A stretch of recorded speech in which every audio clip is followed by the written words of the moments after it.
Medi staying. Thanks for all the info. Good stuff. Thank you, Medi staying. Do you think bridging eHex to Pulsechain and buying Pulse is a good move? If so, what is the value of eHex? What will the value of eHex be on Pulsechain? Well, that's a very good question. So, do you think bridging eHex to Pulsechain and buying Pulse is a good move? I really don't know. That markets are obviously unpredictable, so you don't know. It really just it's going to depend on the price of eHex at the time of Pulsechain launch, or at the time of when you're buying it, which could be after the Pulsechain launch, in comparison to other cryptos that you have, like pHex or Pulsex or whatever, like whichever one. I guess whichever one will get you a better ratio, whichever one will get you more Pulsechain, eHex or pHex, I guess will determine which one you want to swap for it. But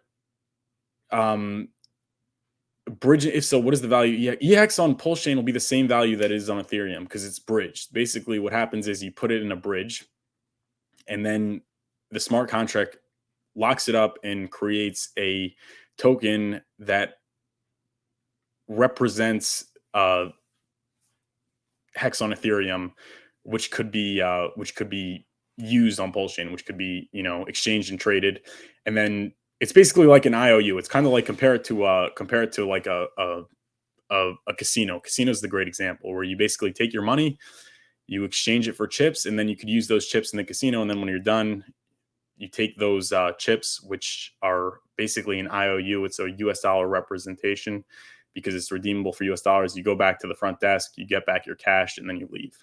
So that's basically what it is. It's going to maintain its value on exchanges because of arbitrage. Because if people see that there's a discount on bridged eHex, they're going to buy it up. They're going to buy up the price till the price, till it represents the price of hex on Ethereum, being traded on exchanges, and then they'll go to the smart contract and they'll redeem it for eHex on the other side. So it's going to be the same value. There's parity because it's the same asset.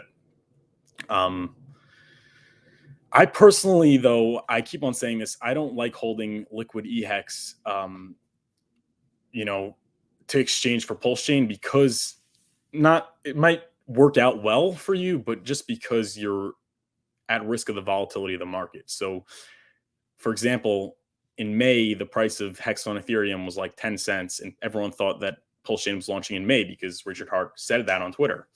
And if you bought eHex for the Pulsechain launch in May and you're holding it till now, you lost 80% of your value. I'm saying you lost about like 70-75% of your buying power. So I am a fan of dollar cost averaging into hex right now just to stake it and earn the yield.